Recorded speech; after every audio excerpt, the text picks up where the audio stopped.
Avis vascular centre మన దేశంలోనే the best varicose vein hospital.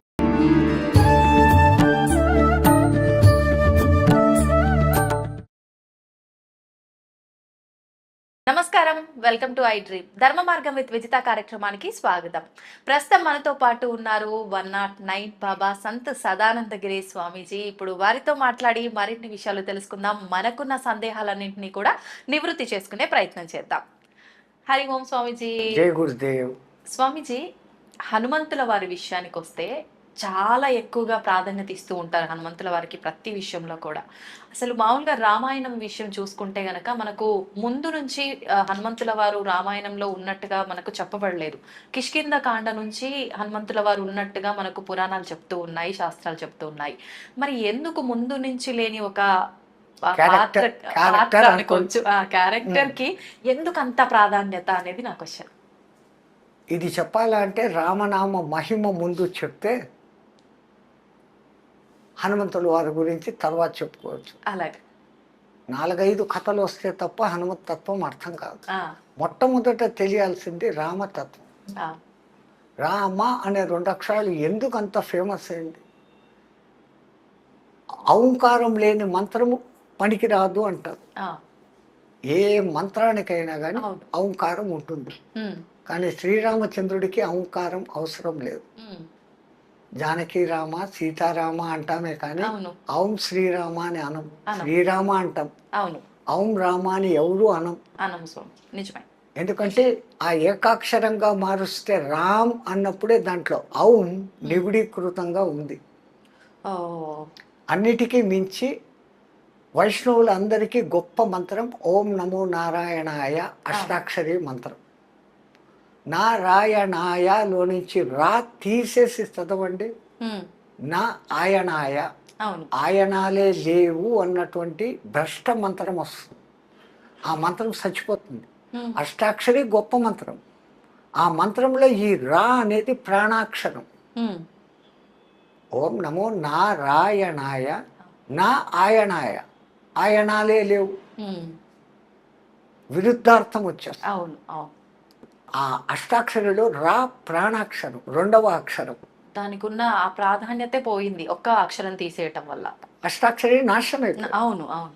అట్లాగనే నమ శివాయ, నా మా 2వ అక్షరం నమ శివాయ. అట్లా పంచాక్షరి చదివిన పుణ్యము, ఇట్లా అష్టాక్షరి చదివిన పుణ్యము రావాలని వశిష్ఠ మహర్షి ఆలోచించి రామ అని పెట్టినాడు. అందుకే ఆ రాముడు ఎంత మనలో రమమైపోయినాడు అంటే, ఆత్మారాముడు అని పిలుస్తాం.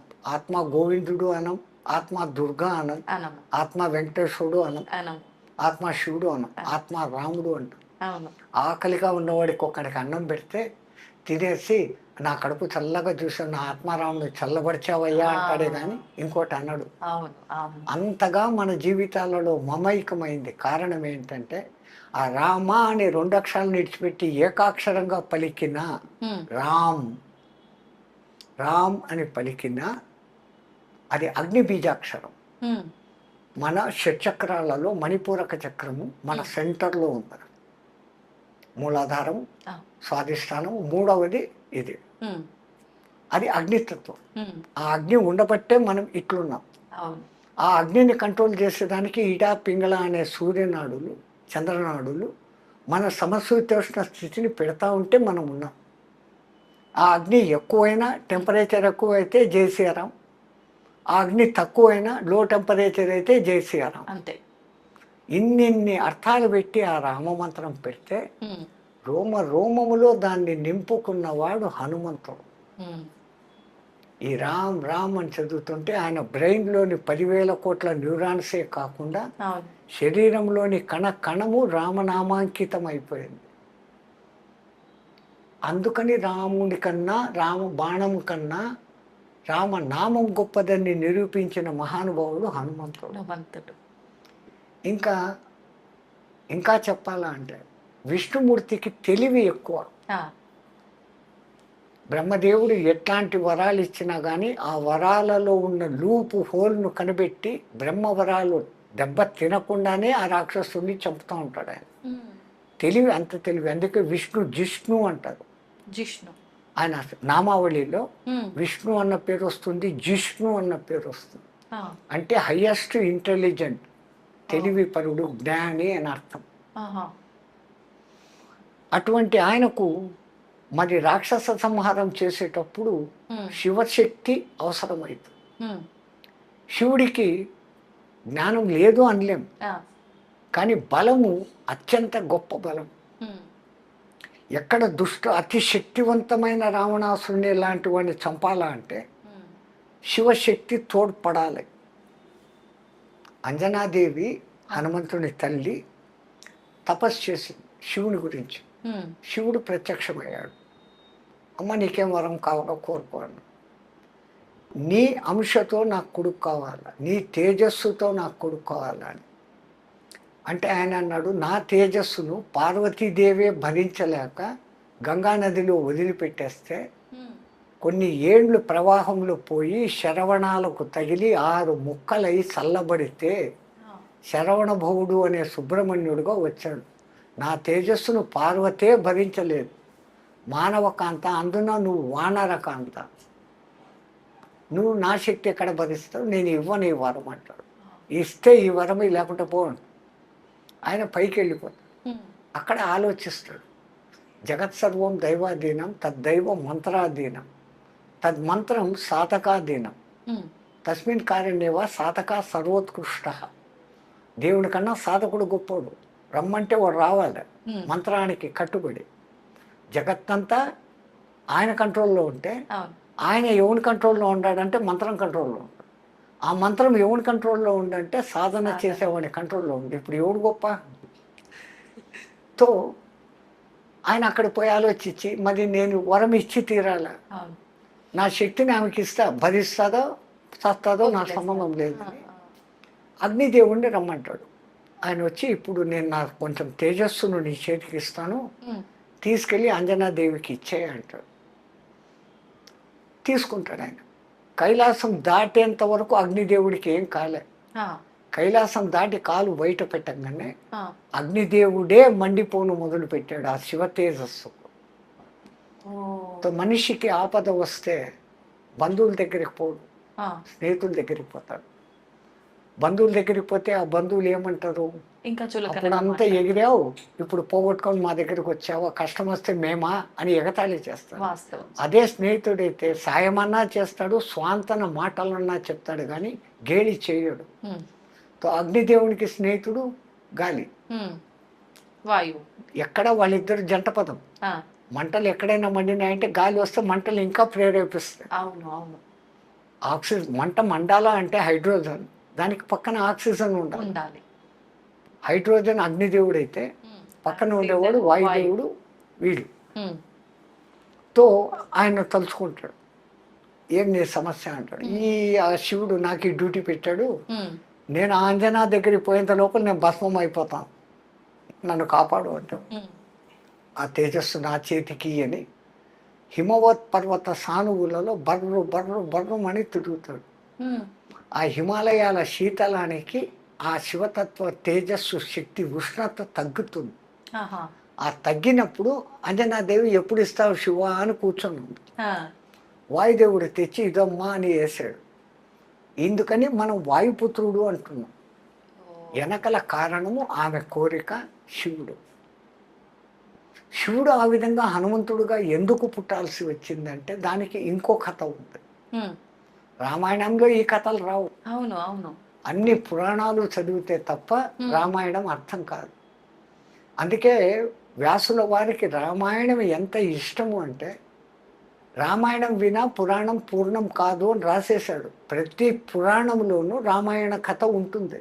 ఉమ్,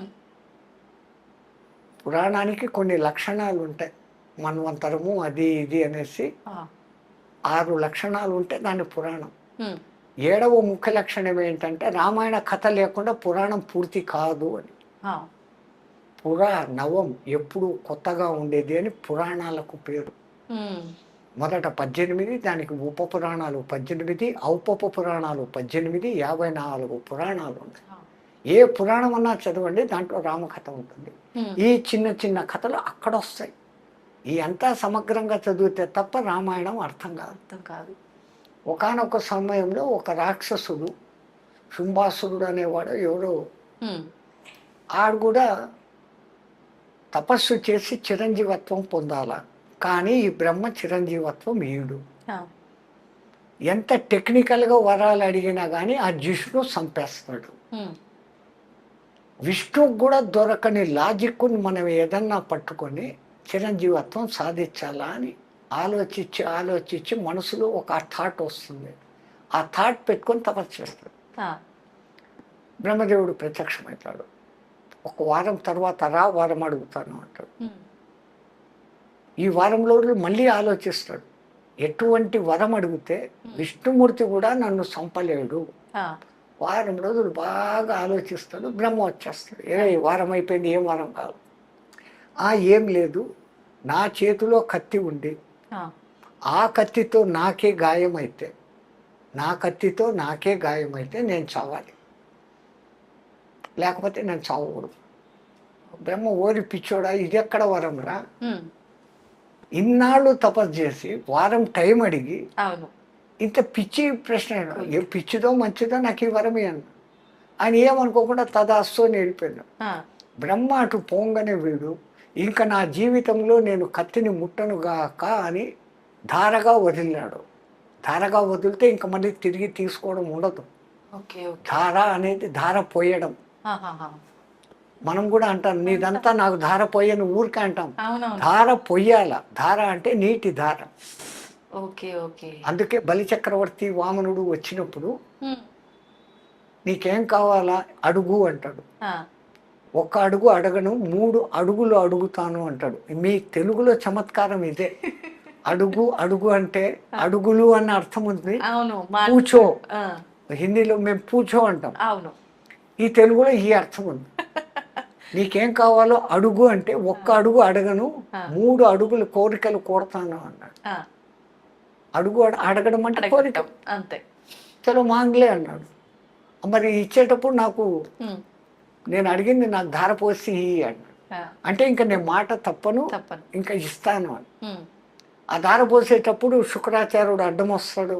ఆ, వచ్చినోడు విష్ణు నిన్ను నాశనం చేసేదానికి వచ్చినాడంటే, అంతటి విష్ణు చెయ్యి కింద నా చెయ్యి పైన ఉంటే ఇంకేం కావాలా అనేసి ఆయన్ను కూడా కాదని చెప్పి ధారాపాతంగా నేను నీకు ఇస్తాను, నువ్వు అడిగిన 3 అడుగులు ఇస్తాను అంటాడు. ఉమ్, అనగానే ఈయన ఒక్క అడుగుతో నీ రాజ్యం అంతా కావాలా అంటాడు. ఆ, 2వ అడుగుతో నువ్వు సంపాదించుకున్న పుణ్యలోకాలు అన్నీ కావాలా అంటాడు, పైలోకాలు. పైలోకి. అయిపోయింది. ఇంకా 3వ అడుగు ఇంకెక్కడ అడగాలి, ఆ, నా తల మీద పెట్టు అంటే రసాతలానికి ఆయన్ను ఉచ్చస్థానానికి పంపుతాడు. నీచస్థానం కాదది. ఉమ్, అతల వితల సుతల తలాతల రసాతల మహాతలాలు స్వర్గము కన్నా అద్భుతమైన వైభోగాలతో ఉంటాయి. ఓ, అక్కడ బలిని పంపించేసి బలికి ద్వారపాలకుడుగా విష్ణుమూర్తి ఉంటాడు. విష్ణువే ధార ద్వారపాలకుడు. పోయడంలో ఇంత అర్థాలు ఉన్నాయి. ఆ, ఈడేమో ఇక్కడ ఈ ధార పోసాడు. ఇంకా లేని అల్లకొల్లాలు ఈవిడికి ఎన్ని శక్తులు వచ్చేసినాయంటే దేవతలకు మించిన శక్తులు. ఏదనుకుంటే సంకల్పంతో ఆయుధాలు చేతికి వచ్చేసి శక్తి వచ్చేసింది. ఉమ్, ఇంకా ఈయన జయించడం చేతకాడం లేదు. ఉమ్, ఇంద్రుడు అల్లాడుతూ వచ్చాడు. త్రిపురాసులను చంపగలిగినావు నువ్వే సరైనోడి, వాడి మీదకి యుద్ధానికి పోవాలి. ఉమ్, ఈయన పోయాడు. వాడు ఇంకా ఏమిది, వాడు కత్తి మట్టుకు పట్టుకోడు, ఇంకా ఏమే శూలం అంటే శూలం, పాశుపతాస్త్రం అంటే ఏదైనా అన్నీ చేస్తాడు. అవును. చావుడు. శివపరమాత్మ యుద్ధం చేసి చేసి చేసి అలసిపోయి ఆ, రిటర్న్ వచ్చేస్తాడు. దేవతలంతా మీటింగ్ పెట్టుకున్నాడు. అరే బ్రహ్మ నువ్వు ఏం వరం ఇచ్చినావురా? ఉమ్, ఏం లేదు, వాడి చేతితో కత్తి ఉండాలంట, వాడికి దెబ్బ తగలాలంట, వాడు చావాలంట. ఓ సింతేనా మనం కత్తి తీసుకొని పోయి యుద్ధం చేస్తామని మళ్ళీ పోయినాడు. ఆ, ఆయన కత్తి పట్టడం లేదు. పట్టలేదు. ఓకే. కత్తిని అడ్డగిస్తూ ఏమేమో పడతాడు. ఈయన అలసిపోతాన్నాడే తప్ప ఆ, వాడు కత్తి పట్టడం. తను ఓడిపోయి మళ్ళీ వచ్చాడు. ఆ, మళ్ళా మీటింగ్ పెట్టుకున్నప్పుడు విష్ణుమూర్తి దీర్ఘంగా ఆలోచిస్తా అన్నాడు. ఉమ్, ఏమయ్యా అంటే మరి ఇంకా ఈ జిష్ణువే కాపాడాలమ్మా అంటే, ఆ, ఈ జిష్ణు చేత కూడా కాదు ఇది. ఉమ్, వాడు ఎవడో ఇంతకుముందు ఒకటి అడిగాడు, నేలలో కాదు, భూమి మీద కాదు, ఆకాశంలో కాదు, ఇంట్లో కాదు, బయట కాదు, పగలు కాదు, రాత్రి కాదు, అవును. మనుషుల చేత కాదు, జంతువుల చేత కాదు, దేవతల చేత కాదు, అవును. ఆయుధాల చేత కాదు. అట్లాంటి వాడినన్నా చంపాడు వీడు. హ్మ్. వీడు కత్తి పట్టడము అనేసి దార పోసుకున్నాడు. అవును. ఇంక వీడి చేత కత్తి పట్టించేది ఎట్లా, వీడు చచ్చేది ఎట్లా, వీడు చావడు. ఆ! లేదు, అనంత కోటి ఉపాయాలకు శతకోటి అపాయాలు ఏమో అంటారు మీరు తెలుగులో, అదేమో చెప్తారు. ఆ! ఆ, శతకోటి ఉపాయాలకు అనంత కోటి అపాయ ఏమో ఉంది, అది మంచి వర్డ్. అవును. ఆ శతకోటి అపాయాలకు అనంత కోటి ఉపాయాలు బుద్ధులు సంథింగ్ ఏదో వస్తుంది అనుకుంటే. ఏదో అట్లా ఎక్కడో ఒక్క చోట లూప్ హోల్ ఉంటుంది అని ఈయన అంటున్నాడు. ఏం లూప్ హోలు, వాడు కట్టే పట్టుకోడు, ఇంకెక్కడ లూప్ హోలు అని ఈయన. నువ్వు సంపలేవు అని ఆయన, ఎవడైనా జాతస్య మరణం ధ్రువం సంపుతాను అని ఈయన. వీళ్ళిద్దరి మధ్య కొంచెం పట్టుదల పెరిగిపోయింది. శివపరమాత్మ నువ్వు సంపకపోతే ఏం చేస్తావు అన్నాడు. ఒక జన్మ నీకు నేను ఊడిగం చేస్తాను అన్నాడు. ఒక జన్మంతా. విష్ణుదేవుడు నేను ఒకవేళ సంపేసి వస్తే నువ్వేం చేస్తావు, నేను నీకు ఒక జన్మ ఊడిగం చేస్తాను. రైట్, ఈ మాటలైంది. విష్ణుమూర్తికి ఒక ఐడియా ఫ్లాష్ అయింది. ఆయన పోయాడు యుద్ధానికి. కొన్ని రోజులు కావలసి కల్లా ఆ ఆయుధాలతో ఈ ఆయుధాలతో వాని రహస్యం తెలిసినా యుద్ధం చేసినాడు. చేసి ఒరే అలసిపోయినా అన్నాడు. మధుకైటబులను చంపేటప్పుడు ఏ తెలివి వాడినాడో ఆ తెలివి వాడినాడు. మధుకైటబులతో కూడా యుద్ధం చేసి మీరు ఇంత పరాక్రమవంతులుగా చచ్చేటట్లు లేరు, మీకు వరం ఇస్తాను అన్నాడు. వాళ్ళు అహంకారంతో మాకు నువ్వేం వరం ఇచ్చేది, మేమే నీకు వరం ఇస్తాం కోరుకో అన్నాడు. మాట తప్పరు కదా అన్నాడు. తప్పము అన్నాడు. అట్లయితే నేను కోరుకునే వరం నా చేత మీరు సావండి అన్నాడు. వాళ్ళు అదే ఇరుక్కున్నామే అని అక్కడ కూడా తప్పించుకునేదానికి నీళ్లు లేని చోట మమ్మల్ని సంపు అన్నాడు. అప్పుడంతా జలార్ణవం. అప్పుడు విష్ణుమూర్తి తన ఊరువులను విపరీతంగా పెంచుతాడు. ఇప్పుడు ఈ ఊరువుల మీద నీళ్లు లేవు, వీళ్ళకి రండి అంటాడు. వాడు వచ్చి తలకాయలు ఇస్తారు, చంపేస్తాడు. విష్ణుమూర్తిని అందుకే జిష్ణు అంటారు. వాడు ఎంత ఇంటెలిజెంట్ ఇంకోటి లేడు, లాయర్లకు సూపర్ లాయర్. తో అలసిపోయినాను, కూర్చొని మాట్లాడుకుంటాం రా. అవురా, నేను ఏ ఆయుధం చెప్తే ఆయుధం తీసేస్తాడవు, ఎక్కడి నుంచి వచ్చిందంటే నా శక్తి నాకుంది లేదని. అయినా అన్ని ఆయుధాలు వాడినా కానీ నా దగ్గర ఉన్న అస్సలు మెయిన్ ఆయుధాలు వాడలే ఇంతవరకు అన్నాడు. ఇంకా ఏముండేది నీ దగ్గర? ఇది సుదర్శన చక్రం 1000 అంచులు ఉండేది అన్న. ఇది మహాసుదర్శనం అని వాడు 10,000 అంచుల సుదర్శనం బయటికి తీసినాడు. తు అనేసి దాన్ని అక్కడ పక్కన పెట్టి టెక్నిక్ అదే. మళ్ళీ ఇది పాంచజన్యము, ఈ శంకు ధ్వని వింటేనే ఎంతో దూరం పోతారా. ఇది మహాశంఖం అని చెప్పి వాడు ఇంత పెద్ద శంఖం తీసినాడు. పోటీగా ఇది కౌమోదికం రా అన్నాడు. వాడు వెంటనే ఇది మహాకౌమోదికం అని ఇంత పెద్ద గద తీసినాడు. వీడు లైన్లో పడుతున్నాడు అనుకుని ఇది షార్జరం అనే ధనుస్సురా అన్నాడు. ఇది మహాషార్జరము అన్నాడు. వాడు ఇంకా లైన్లో పడిపోయినాడు. ఇది నందకమురా అన్నాడు. అనగానే చూడు ఇది మహానందకం అనేది వాడు పెద్ద కత్తి పట్టుకుంది. ఈ కత్తి ఇట్లా పట్టుకోగానే విష్ణుమూర్తి ఇక్కడ వచ్చి ఎగిరాడు. చిన్న ఘాటు పడింది వాని చేతిలో కత్తి, వానికి చిన్న ఘాటు, చచ్చాడు. అందరూ విష్ణుమూర్తికి జై అంటే శివపరమాత్మ నవ్వుకుంటూ కూర్చోండి. వీళ్ళకు భవిష్యత్తు తెలుసు, ఇదంతా జరిగే నాటకం. అంతే. ఆ విష్ణుమూర్తి వచ్చి ఏమయ్యా నేను చంపాను, మరి ఏం చేస్తావు అని. నువ్వు రామావతారం ఎత్తు, నేను హనుమంతుడే వస్తాను అన్నాడు. అంజన కోరుకోవడం, అక్కడ రావడం, ఇక్కడ ఇది ఆ యుద్ధము, ఎన్నిటి మూల కారణంగా ఆంజనేయ స్వామి మనకు వచ్చాడు. అందుకే పంచముఖ ఆంజనేయ స్వామిని చూపించేటప్పుడు విష్ణు శక్తులన్నీ దాంట్లో ఉంటాయి. 5 ముఖాల్లో ఏది మొదటిది, భూమిని పైకెత్తాలంటే ఎంత శక్తి కావాలా? వరాహ శక్తి, ఒక ముఖం ఆంజనేయుడు. రెండవది హిరణ్యకశిపుడు లాంటి రాక్షసుని చంపాలా అంటే నృసింహ శక్తి, రెండవ ముఖం. హయగ్రీవుడు లాంటి రాక్షసుని హయగ్రీవుడు లాగానే చంపాల కాబట్టి అక్కడ అమ్మవారి నాటకమే. ఆ హయగ్రీవుడు అనే రాక్షసుడు వాడు ఎట్లాంటి వరం అడిగినాడంటే కేవలం సేమ్ నాలాగా ఉండేవాడి చేతిలోనే నేను చదవాలి. వాడి తలకాయ గుర్రం ముఖం, హయగ్రీవుడు. హయం అంటే గుర్రం, గ్రీవం అంటే మేడ, హయగ్రీవం. మరి ఇంకో హయగ్రీవం ఏడుంది? అందరూ ఓడిపోయినారు. విష్ణుమూర్తి కూడా యుద్ధం చేసి అలసిపోయి బాణం కింద తల పెట్టుకొని అలసిపోయి పడుకున్నాడు. ఆయన పడుకున్నాడు, నిద్రపోతున్నాడు, యుద్ధం చేసి చంపుతాడు అంటే నిద్రపోతున్నాడు, నిద్ర లేపాల. ఆ, ఆయన నిద్ర లేపితే కోపగించుకుంటాడేమో, అవును. తెలివిగా లేపుతాము అని బ్రహ్మదేవుని పిలిచి వాడిని ఎట్లా ఒకట్లా లేపు. ఆయన విల్లు పట్టుకుని ఉన్నాడు కదా, ఆ నారిని కట్ చేస్తే విల్లు ఇట్లా ఉంటుంది. ఆ, నారి ఉన్నప్పుడు బెండ్ bend బలంగా అవ్వకుండా ఉండి ఉంటది. ఆ, ఆ విల్లు తెంపేస్తే ఇట్లా ఉంటుంది కదా. అవును. ఆయనకు మెలకు వస్తుంది, మళ్ళీ యుద్ధం చేస్తాడు. బ్రహ్మదేవ ఆ విల్లును కొరికే అంట, నారిని కొరికే అంట. ఆ, అంటే అంతవరకు బ్రహ్మ సృష్టించని ఉమ్రీ పురుగులు అనబడేటువంటి చెదలను పుట్టిస్తాడు. ఆహా. ఆ చెదలకు చెప్తాడు, పోయి ఆ, నారి. నారిని కట్ చేయండి. ఉమ్, ఆయన్ను కట్ చేస్తే మాకేం లాభము అని అయ్యి యజ్ఞంలో మీకు కూడా భాగం ఇస్తాము అన్నాడు.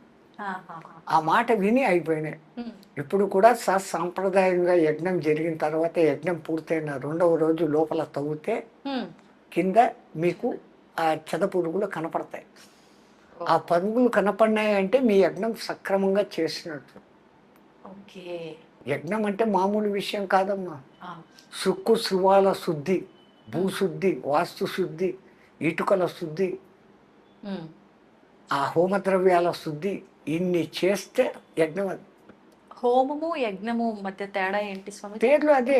యజ్ఞం ఒకటి. అంటే పలానా పేరు మీదే ఈ యజ్ఞం చేస్తున్నానని సంకల్పించుకొని ఇన్ని రోజుల వరకు చేసేది ఉమ్, యజ్ఞం. హోమం అంటే నిత్యాగ్ని హోమం. బ్రాహ్మణుల ఇంట్లో 3 అగ్నులు ఎప్పుడూ పెట్టుకొని ఉంటారు కదా, గ్రాహపత్యము, ఆవహనీయము, ఉమ్, అగ్ని అనేది 3 అగ్నులు ఉంటాయి. ఉమ్, అది ఆ సిస్టమ్. ఓకే. ఇప్పుడు మళ్ళా సబ్జెక్ట్ మంది ఎక్కడికో మారిపోతుంది. పోయి డివియేట్ అవుతుంది. ఆ, ఆ, తో పురాణాల కథలు సామాన్యంగా ఉండవు. మనం పంచముఖ హనుమంతుడి ఆ, అవతారం ఇప్పుడు హయగ్రీవుడు గురించి. హయగ్రీవుడు అది కొట్టంగానే ఎంత జోరుగా ఈ నారి కొడుతుందంటే ఉమ్, విష్ణుదేవుని తలకాయ ఎగిరిపోతుంది. ఓ, ఒరెవరే లేపుతామనుకుంటే తలకాయ పోయింది, ఎత్తుకండ్రా కనిపిస్తాము అనుకుంటారు, ఉమ్, దొరకదు. అప్పుడు అందరూ జగన్మాతను ప్రార్థిస్తే ఫలానా చోట గుర్రం ఆ ముఖం పట్టుకుని పండుకొని ఉంది, దాన్ని కట్ చేసి పెట్టండి అంటారు. ఉమ్, ఆ గుర్రం తలకాయ తీసుకొని వచ్చి పెడతారు. అంటే ఇప్పుడు టెక్నాలజీ చేయి తీసి చేయి పెట్టినట్లు దేవతలకు ఏం తెలుసు అంటే తలకాయలు తీసి తలకాయలు పెట్టే టెక్నిక్ ఒక గణపతి అప్పుడే దగ్గర తెలుసు. నుంచి ఆ, హయగ్రీవుడి దగ్గర నుంచి అనేకం ఉంది. ఉమ్, ఉమ్, వేదాల్లో అనేక చోట ఈ అశ్విని దేవతలు అనే దేవతల వైద్యులు యుద్ధరంగంలో కాళ్ళు చేతులు తెగిపోయిన వాళ్ళకు ఇనుప కాళ్ళు ఇనుప చేతులు వేసినట్లుగా రాసి ఉన్నారు. ఆపరేషన్స్లో మన వాళ్ళు అంత ఎక్స్పర్ట్స్. వాళ్ళు ఎట్లా చేసినారో అంటే అప్పట్లో తెలియదు ఆపరేషన్స్ ఉన్నాయా స్వామీజీ? ఖచ్చితంగా. ఆ, కానీ ఆ టెక్నాలజీ ఎటువంటిది అనేది మనకు తెలియదు. ఆ, మూర్ఖులు అడుగుతారు, ఏనుగు తల ఇంత ఉంటుంది, మనిషి మెడ ఇంత ఉంటుంది, అవును. ఎట్ట కలిపినారు ఉమ్, అని అంటారు. ఉమ్, మొన్న ఎవడో ఒక సైంటిస్టు ఒక తలను తీసి ఇంకో మనిషి తలను పెట్టాలా అని ప్రయోగం చేస్తున్నాడు అని పేపర్లో పడింది. అది సక్సెస్ అయిందో లేదో తెలియదు. ఉమ్, ఉమ్, వాళ్ళ టెక్నాలజీ వేరే, అవును, మన టెక్నాలజీ అంతా టెస్ట్ ట్యూబ్ బేబీల వరకే వచ్చింది. అంతే. జైగోటుగా ఇక్కడ తయారు చేసి దాన్ని మళ్ళీ తల్లి గర్భంలోనే పెడుతున్నారు. అవును, అవును, కానీ తల్లి గర్భం అవసరం లేకుండా కౌరవులలో కౌరవులు. ఆయిల కుండలలో పుట్టించారు. అవును, అవును, దశరథుడు చనిపోతే భరతుడు వచ్చేంత వరకు శవం పాడు కాకుండా తైల భాండంలో పెట్టి రక్షించినారు అని రాసి ఉంది. ఉమ్, శవాన్ని ఎన్ని రోజులైనా భద్రపరిచే టెక్నాలజీలు వాళ్ళ దగ్గర ఉన్నాయి. ఇప్పుడేమో ఐస్ బాక్సులు, బాక్స్. మీకు మిషన్లు కనపడుతున్నాయి. వాళ్ళ టెక్నిక్లు వేరే. వాళ్ళు అంటే మెదడు బుర్రకు పని తో పెట్టి మళ్ళీ చేశారు. ఇప్పుడు ఎప్పుడైతే హయగ్రీవ తల వచ్చిందో వాడి కోరిక ప్రకారం నాలాంటి వాడి చేతిలో సవాలని చచ్చాడు. ఆ, అంటే విష్ణుమూర్తికి అక్కడ ఆ హయగ్రీవ తల వచ్చేదానికి అమ్మవారి అనుగ్రహము శివశక్తి. ఉమ్, అందుకే ఆ పంచముఖ ఆంజనేయ స్వామిలో హయగ్రీవ ముఖం. Okay, okay. ఆ తర్వాత రామచంద్రుల వారి కార్యం నిర్వర్తించేదానికి హనుమత్ ముఖం 4. అఖిలాండ బ్రహ్మాండాలను తన కడుపులో పెట్టుకున్న శ్రీ మహావిష్ణువును మోసి తీసుకొని పోవాలంటే గరుత్మంతుడు ఎంత బలంగా ఉండాలా. అవును, ఆ శివశక్తి లేకపోతే ఈయన నడవలేడు. నడవలేడు. అది గరుడ అవతారం. ఉమ్, అట్లా ఆ పంచముఖ ఆంజనేయ స్వామి, ఉమ్, ఉమ్, ఆ రామనామ శక్తి శివశక్తి. అందుకే హనుమతే రుద్రాత్మకాయ హూం ఫట్ రుద్రుని ఆత్మను కాయముగా ధరించిన ఓ హనుమంతుడా, నా సర్వారిష్టాలను దూరం చెయ్యి అనేసి ఆయన మంత్రాలలో ఒక పేరు. అట్లాగనే ఆయనకు సుందరుడు అనే అసలైన పేరు. అంజనాదేవి ఆయనకు పెట్టిన పేరు సుందరుడు. సుందరుడు. ఆయనకున్న అనేక పేర్లలో కృష్ణ అనే పేరు కూడా ఉంది. హనుమంతుల కృష్ణ అనేది ముగ్గురికి నలుగురికి మాత్రమే ఉంది, 5 మందికి మాత్రమే ఉంది. 5 కృష్ణులు ఉన్నారా? మహాభారత యుద్ధంలో భగవద్గీత జరిగినప్పుడు అవును. ఒకసారి ఒక డిబేట్లో ఎక్కడో నాకు గీత అంత తెలుసు, నాకే గీత ఇంత తెలుసు, అది ఇది అనేసి ఆ ఇంగ్లీష్లో చదివిన వాళ్ళు అంటారు, గీతను బాగా అబ్జర్వ్ చేస్తున్నారు, ఆ భారతం అంతా చదివానంటే భారతం మొత్తం చదివాను, నన్ను గీత మొత్తం చదివామని. మళ్ళీ అట్లయితే భగవద్గీతలో ఎంతమంది కృష్ణులు ఉన్నారు, నువ్వెక్కడ పిచ్చోడివయ్యా, చెప్పిన కృష్ణుడు ఒకడే కదా. మళ్ళీ విన్న అర్జునుడు కూడా కృష్ణుడే. అర్జున పల్గొన పాడత కిరీటి బీభత్సుడు విజయ కృష్ణ సవ్యచాచి ధనుంజయ అని ఆయనకు కూడా 10 పేర్లు. సర్వ ఉత్కృష్ట ఆకృష్ట రూపం ఇది కృష్ణం. క్రూ క్రూ క్రూ అన్నప్పుడే ఇది వస్తుంది, క్రీ క్రీ అన్నప్పుడు రాదు. సర్వ ఉత్కృష్ట ఆకృష్ట రూపం కృష్ణం. కృష్ణం. అర్జునుడు కూడా అంత సుందరుడు కాబట్టి ఒక్క ద్రౌపదమ్మను కాకుండా ఎంతో మందిని, విద్యుల్లేఖమాలిని, ప్రమీలను, సుభద్రను, ఇంతమంది కృష్ణుడి తర్వాత ఎక్కువ భార్యలు ఉండేవాడు ఈయనే. ఎందుకంటే ఆ ఆకృష్ట రూపం అంటే ఇప్పుడు చెప్పే కృష్ణుడు ఒకడు, వినే కృష్ణుడు ఒకడు, ఇంకా ఇంకో కృష్ణుడు జెండాపై కపిరాజు హనుమంతుడు, ఆయనకు కూడా కృష్ణ అనే పేరు. ముగ్గురు. 4వ వాడు అసలు ఈ కురుక్షేత్ర సంపాదన యుద్ధం రావడానికి మూల కారణం ద్రౌపది. ద్రుపదరాజు కూతురు కాబట్టి ద్రౌపది, పాంచాల దేశపు రాకుమారి కాబట్టి పాంచాలి. కానీ యజ్ఞ సంభవ యజ్ఞ వేదికలో నుంచి బయటకు వచ్చినప్పుడు అగ్నిదేవుడు ఆమెకు పెట్టిన పేరు ఈమె కృష్ణ అన్నాడు. అది 4. ఇంకొకరు 5వ వాడు రాసిన వ్యాసుడు. వ్యాసుడు అసలు పేరు కాదు, కృష్ణ ద్వైపాయనుడు. పరాశరుడు సత్యవతినితో పోయి ఇది మంచి ముహూర్తము, ఈ సమయంలో ఈ గర్భధానం చేస్తే పుట్టాల్సిన వాడు పుడతాడు అని కనుక్కొని పరాశర మహర్షి అంటే, అయ్యా నేను కన్యను, ఇది పగలు, ఆ పక్క ఈ పక్క వాళ్ళు చూస్తా అన్నారు అంటే ఆయన అప్పటికప్పుడు తన తపోశక్తితో చీకటిని పుట్టిస్తాడు. కృష్ణ ద్వైపాయనం, 2 ఒడ్డుల మధ్య పుట్టినవాడు కృష్ణ ద్వైపాయనుడు. ఆయన పూనుకొని వేదాలను, ఏకంగా ఉన్న వేదాన్ని 4గా వ్యాసము విభజించాడు, వ్యాప్తం చేశాడు కాబట్టి వ్యాసుడు వ్యాసుడు వ్యాసుడు అంటాం. అసలు పేరు కృష్ణ ద్వైపాయన. 5 మంది కృష్ణుడు. మనం రామాయణం నుంచి భారతానికి వచ్చాము. ఇప్పుడు హనుమంతుల వారు గురించి మాట్లాడుతున్నాం కాబట్టి స్వామీజీ, హనుమంతుల వారి జననం కూడా 2 సార్లు జరిగిందా? ఒకసారి మూర్చిల్లి పడిపోవటము ఏదో జరిగింది అని చెప్పి, మళ్ళీ అప్పుడు ఆయన మూర్చిల్లితే బయటకు వస్తే 2వ జననం కాదు. జరిగింది ఏంటంటే సూర్యుని పండు అనుకుని పైకి ఎగిరినప్పుడు ఇంద్రుడు వజ్రాయుధం వేశాడు. వజ్రాయుధం దెబ్బకు ఎవరైనా సస్తారు, కానీ ఇంద్రుడు వజ్రాయుధం వేయడంలో ఎందుకు కారణం అంటే ఈయన కారణ జన్ముడు. ఈయన హనుమలు బాగుంటే వేదాన్ని బాగా పలకగలడు. భవిష్యత్తులో ఈయుడు సూర్యుని దగ్గర విద్య నేర్చుకోవాలి. వేద మంత్రాలు చదవాలంటే హనుమలు బాగుండాలి. హనుమలు అంటే దవడలు. ఈ దవడలు బాగుండాలంటే దానికి ఆ పలుకు రావాల. ఆ పలుకు వచ్చేదానికి ఆ దవడలు బలిష్టమయ్యేదానికి కొట్టాడు ఆయన. దానికి ఆయన మూర్ఛిల్లి కింద పడిపోయాడు. ఒక విధంగా అందరూ చచ్చిపోయినారు అనుకున్నాడు. గాలిదేవుడు కొంచెం బాధపడ్డాడు. నా మూలంగా వచ్చిన శివశక్తి ఇట్లా పడిపోయింది, నేను వీచను అంటే గాలి ఒక్క క్షణం వీచకపోతే జై శ్రీరాం అంతే. అప్పుడు ఒక్కొక్క దేవత ఒక్కొక్క వరం ఇస్తూ వీడిని నా బ్రహ్మాస్త్రం కూడా ఏమి చేయదు అని బ్రహ్మ, నా మారుణాస్త్రం ఏం చేయదని ఆయన, నా యమపాశం పనిచేయదని ఈయన, ఇట్లాంటి వరాలన్నీ ఇస్తున్నారు. ఆ గాయం మూలంగా దవడలు ఉబ్బడంతో ఆయన ముఖము కొంచెం ఇదే. 2వది వానరులు అంటే కోతులు కావు, ఉమ్. వాళ్ళమున్న నరులు, అంటే తోక ఉన్న నరులు. ఆ, 32 వెనుపూసలు 33 వెనుపూసలు ఉన్న మనమే ఈ యోగంతో కుండలిని యోగంతో జ్ఞానులం అవుతా ఉంటే వాళ్లకు తోకలో 32 ఇంకా ఎక్స్ట్రా ఉండేటివి.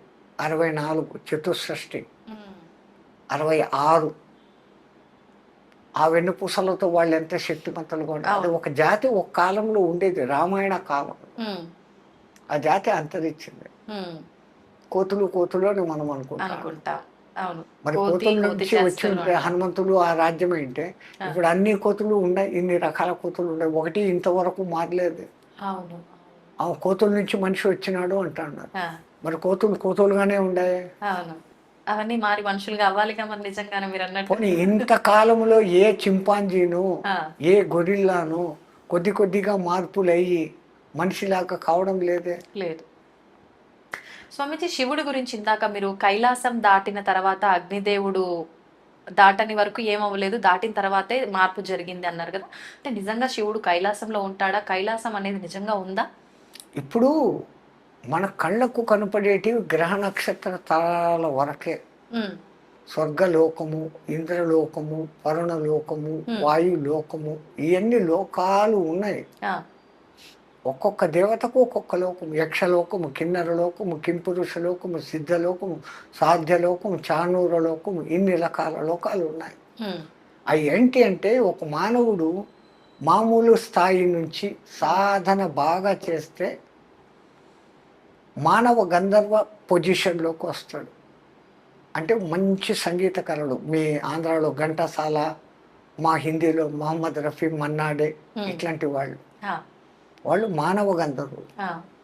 ఇంకా ఉత్కృష్ట స్థానానికి పోతే గంధర్వులు అనే గంధర్వలోకంలోకి చేరతారు. ఇంకా శక్తులు సంపాదించుకుంటే యక్షలోకానికి పోతారు. కిన్నెర, కింపురుష లోకాలు, సిద్ధ, సాధ్య, చాణూర గణాలు అనే లోకాలు. అంటే ఈ మానవులలో సాధనా శక్తి పెరిగే కొద్దీ వచ్చే లోకాలు. ఇవన్నీ అయిపోతే ఇంకా పూర్ణతకు వస్తే దేవతలు, ఏది అడిగినా ఇచ్చేదానికి సిద్ధంగా ఉండేవాళ్ళు అనబడే దేవతలు. కానీ వీళ్ళందరికీ కూడా ఆయు ప్రమాణాలు ఉన్నాయి. నిరంతరము ఉండేది ఆ పరబ్రహ్మం ఒకటి తప్ప ఇవన్నీ మారిపోతానే ఉంటాయి. అంతటి వాడు కాబట్టి హనుమంతుల వారు సంజీవని పర్వతాన్ని తీసుకొని వచ్చి లక్ష్మణుని బతికిచ్చారు. సీతమ్మ ఉంది అన్న శుభవార్త చెప్పి రాముడిని బతికిచ్చారు. అవును. ఇంతటి గొప్పది ఉన్నా ఆయన దగ్గర వినయత ఉంది. రామ పట్టాభిషేకం జరిగినప్పుడు జాంబవంతుడు అంటాడు, ఈరోజు ఈ నయనానందకరమైన దృశ్యం చూస్తున్నామంటే హనుమాన్ నువ్వే కారణం. శతయోజన విస్తీర్ణ సాగరాన్ని దాటావు, వచ్చేసావు, ఇచ్చేసావు అంటే అబ్బే నా గొప్పతనం ఏం లేదండి. మరి నువ్వు లేదంటావు, ఎట్లా దాటావు నువ్వు 1000 యోజనాలంటే? రాములు వారు ఉంగరం ఇచ్చారు కదా, ఆ శక్తితో పోయినాను. మళ్ళీ రిటర్న్ ఎట్లా వచ్చినావు రా? అమ్మవారు చూడమని ఇచ్చినారు కదా, ఆ శక్తితో వచ్చినారు. నాది ఏమీ లేదు. మనమైతే ఎంత అహంకరిస్తాము. ఇంత ఉంటే అంత చేసి రాముడి దగ్గరికి రాగానే నేను ఎగిరి ఆడిపోయినా, లంకిని అడ్డం వచ్చింది, దారిలో మైనాకుడు అడ్డం వచ్చినాడు, డామ్ డూమ్ ఇన్ని కథలు చెప్తాను. లంక అంతా కాల్చేసిన, రావణుడి కొడుకు అక్షకుమారుని చంపిన, ఇన్ని చెప్తాడు. ఆయన రాగానే రాముడు అక్కడ కనపడంగానే కనుగొంటిని జానకి మాత అశోక వనంబున్నాను, ఆయనకు ఆ శుభవార్త చేర్చాల అంతే. ఆ సీతను చూసావారా, ఎట్లా చూసావు, ఎట్లా పోయినావు నువ్వు అంటే, అదా పోతా ఉంటే మైనాకుడు అడ్డం వచ్చింది. అందుకే రామాయణం అంతా 24,000 చిన్నదైతే సుందరకాండ అనేది అంత ప్రాశస్తమైనది. మా ఉత్తర భారతదేశంలోని తులసీదాసు ఆ మహానుభావుని రామచరిత మానసం అని రాసే దాంట్లో ఈ హనుమాన్ చాలీసా రాశాడు. ఎంత ప్రసిద్ధమైపోయిందంటే అంత ప్రసిద్ధమైపోయింది. అంతటి వినయ గుణ సంపన్నుడు.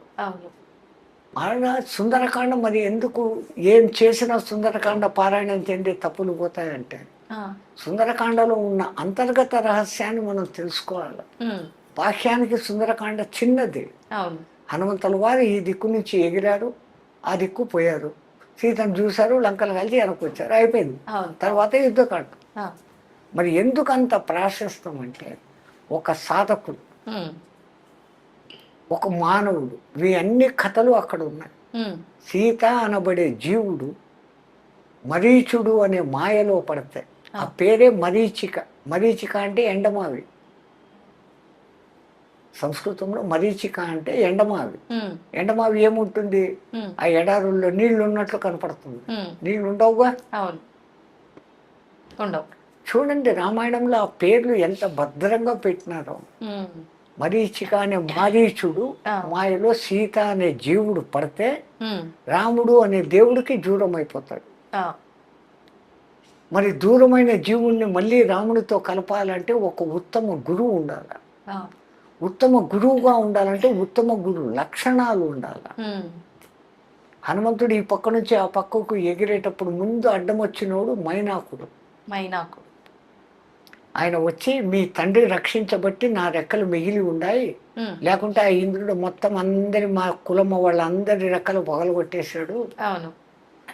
అదే రెండవది, ఉమ్. రఘువంశంలో పూర్వీకుడైనటువంటి సగరుని పేరు మీద సాగరం అని వచ్చి ఈ లోపల నేను ఉన్నాను, ఆ. రామకార్యం మీద పోతాండవు, నా ఆతిథ్యం తీసుకుని పోయి పండ్లు తిని పో అంటాడు. ఆ. నేను రామకార్యం మీద రామ బాణంలాగా పోతా ఉన్నాను, నీ ఆతిథ్యానికి థ్యాంక్స్ అన్నాడే కానీ ఉమ్. మనలాగా సాధకులకు ముందు ఆటంకము తిండి. అవును. తిండి మీద నియంత్రణ సాధించాలి ఒక సాధకుడు అనే దానికి అర్థం. ఉమ్. రెండవది, ఇంకా ముందుకు పోతూ ఉంటే తాను ఉన్నత ప్రయాణం చేస్తా అంటే లౌకికాలు మనిషిని ఎప్పుడో ఒకసారి కిందికి లాగుతూ ఉంటాయి. లాగుతాయి. అదే ఆమె సిమిక ఉమ్. ఛాయాగ్రాహి రాక్షసి అని అంటారు. ఓకే. అంటే మనము ఉన్నత పదంలో పోయేటప్పుడు ఇంకా కొంచెం లౌకికాలు లాగుతూ ఉంటాయి. ఉమ్. ఆ లౌకికాలను కూడా ధ్వంసం చేస్తే తప్ప నువ్వు ముందుకు పోలేవు అనే దానికి ఉమ్. ఆ సింహాన్ని చంపాడు. ఆడదేం చూడలే, అవును. సింహికని చంపేశాడు. ఆ. మళ్ళా దాటుకొని ముందుకు పోతే లంకిని అవుతుంది, సురస వస్తుంది. ఉమ్. అంటే అక్కడ మన బుద్ధిని ఎప్పుడు ఎక్కడ వాడాలి, how to do, what to do, when to do తెలుసుకొని ఉండాలి. ఉమ్. ఆమె నాకు బ్రహ్మదేవుడు వరం ఇచ్చినాడు, ఎవరు ఇక్కడ పోయినా కానీ నాలో మునిగిపోవాలా అని చెప్పింది. ఉమ్. ఆయన ఇంత అయినాడు, ఆమె ఇంత అయింది. అవును. అక్కడ సడన్గా ఇంత అయిపోయి నోట్లోకి పోయి అమ్మ నువ్వు అన్నట్టుగా నీలో పడి వచ్చాను. ఆ. అంటే ఎక్కడ తెలివి ఉపయోగించాలో, ఎక్కడ బలం ఉపయోగించాలో అక్కడ గురువుకు ఉండాల్సిన లక్షణం. ఉమ్. అది కూడా అయినాక లంకలోకి దిగినాడు. దిగిన వెంటనే లోపలికి పోలే, ఆ. టైం సెన్స్ ఎప్పుడు ప్రవేశించాల. ఉమ్. అందుకని లంకిని వచ్చేంత వరకు ఉండి లంకిని మతం అణచి ఉమ్. ఆ తర్వాత లోపలికి పోయినాడు. ఉమ్. ఇక్కడ విచిత్రం వాల్మీకి రాశాడు, ఆ. ఆయన పిల్లి అంత ఆకారం దాల్చిపోయినాడంట. పిల్లి అంత. మార్జాల మాత్రే రూపేణ అంటాడు. ఆ. పిల్లి అంత అయ్యి, పిల్లి కన్నా ఇంకా చిన్నది ఎలక, అవును. దానికన్నా దోమ, ఈగ, చీమ, ఈ రూపాలు కాకుండా పిల్లిగా ఎందుకు పోయినాడు? ఆ. ఎందుకని? మనకు మర్కట కిషోర న్యాయము, మార్జాల కిషోర న్యాయము అని ఉంటుంది. ఆ. కోతి పిల్లను ఇట్లా అంటుంది, అవును. ఆ పిల్ల అంటుకుంటుంది. ఈ కోతి ఏమో చెట్టు కొమ్మల మీద నుంచి గోడల మీద నుంచి గోడలకు ఎగురుతూ ఉంటుంది. బిడ్డ ఉందా లేదా చూసుకో, పట్టించుకో. నువ్వు పట్టుకో, నాకు సంబంధం లేదు అంటుంది. ఉమ్. అది అవును. మర్కట కిషోర న్యాయం. ఓకే. కానీ మార్జాల కిషోర న్యాయం, ఏ కూరలతో ఎలకను చంపేయగలిగిన శక్తి కలిగిన పిల్లి ఆ తన చిన్న కూనలను ఆ మెడ మీద పట్టుకొని గాయం కాకుండా క్షేమంగా ఇంకో చోటికి మారుస్తుంది. అవును స్వామి. సో అక్కడ ఆ బిడ్డ నేను ఫుల్ సేఫ్, నాదేం లేదు, అంతా నీదే అనే సమర్పణ భావం ఉంది. ఉమ్. రామా నేను నీ సేవకుణ్ణి అన్నటువంటి సమయస్ఫూర్తిని చూపించేదానికి వాల్మీకి ఉమ్. ఆ వరుడు వాడినాడు. పాపా. అంటే ఇప్పుడు ఈయన పూర్ణుడు అయినాడు. అవును. ఒకటి ఆకలిని జయించాడు, ఉమ్. రెండవది లౌకికాలను జయించాడు, వదిలేశాడు. ఆ. తెలివి ఎప్పుడు ఎక్కడెత్త వాడాలనో వాడగలుగుతా ఉన్నాడు, అవును. అవును. ఏ సమయానికి ఏం పని చేయాలనే సమయ సెన్స్లో ఉన్నాడు. ఉమ్. ఇంత అద్భుత గుణాలు కలిగి ఉన్నా కానీ పైవానికి శరణాగతిగా ఉన్నాడు. ఇంత మానవులు. ఉండబట్టి గురువు తత్వాన్ని పొంది అవును. అంతవరకు భ్రమలో ఉన్న సీత దగ్గర అనబడే జీవుని దగ్గరికి వెళ్ళి, ఓరి జీవుడా, ఆ మాయలో నుంచి బయటికి రా, రాముడు ఉన్నాడు, నిన్ను నేను కలుపుతాను అని స్వాంతని ఇచ్చినాడు. అందుకే అంటాడు, సీతమ్మ వచ్చే నా ఈపు మీదకి పైకి అని. ఆమె నేను పరపురుషుని తట్టను అంటున్నాను. దానికి ముందు రావణాసురుడు నిన్ను జుట్టు తొడ పట్టుకొని తీసుకుని పోయినా. అప్పుడు నేను భయం విహ్వాలను, నాకేం జరుగుతుందో నాకు తెలియదు. ఇప్పుడు తెలిసి నీ మీద ఎక్కను. ఒకవేళ ఎక్కినాను, తీసుకుని పోయేటప్పుడు మళ్ళీ ఈ రాక్షసులు మధ్యలో వస్తాయి, నన్ను రక్షిస్తావా వాళ్ళతో యుద్ధం చేస్తావా, ఇవన్నీ అడగడాలు. అవును అవును. నిజానికి ఆమె వాడిని పుత్రునిగా అనుకుంది. ఈయన పిచ్చి పని చేసి లంకనంతా కాల్చేసి, ఏదో ఇంత చేసి సీతను కనిపెట్టి లంకంతా కాల్చేసిన. సీత కూడా చచ్చిపోయింది. ఆమె సీత ఉన్న చోటే అగ్ని ఏం చేస్తుంది? సీతే స్వయం అగ్ని, సీత మండదు. అందుకని ఆమె అక్కడ ఉన్నాక, ఇంత చేసినావు నీకు చిరంజీవత్వం ఒత్తు కాక, అష్టసిద్ధి నవనిధికే దాత ఐసవర దీన జానకి మాత. జానకి మాత ఆయనకు అష్టసిద్ధులను కలిగింపజేసింది. సుందరకాండలో ఇంతటి పరమాద్భుత రహస్యమును బట్టి రాముడి కన్నా రామశక్తి గొప్పది అని ఆ హనుమంతుడు నిరూపించిన కారణం చేత ప్రతి రామాలయంలోనూ పూజలు అందుకుంటాడు. అవును, ఆయనకు అంటూ విశేషమైన ఆలయాలు ఉంటాయి. ప్రథమంగా రామ దర్శనం కాదు చేసుకోవాల్సింది. హనుమాన్ గడి అనేటువంటి ఆ కొండ మీద ఉన్న హనుమంతుడిని ముందు దర్శనం చేసుకోవాలి. అయోధ్య వెళ్తే, తిరుపతి వెళితే ఎట్లాగైతే మీరు వరాహస్వామి దర్శనం చేసుకునే పోతారో, అయోధ్యకు పోతే ఇప్పుడు బాలరాముని కన్నా ముందు పోయి చూడాల్సింది ఆయన. ఆ హనుమంతుడిని చూసి ఆయన అనుగ్రహంతో, అయ్యా రాములు వారి దగ్గరికి పోతానని పోవాలి. నాకు తెలిసిన రామాయణ విశేషాలు.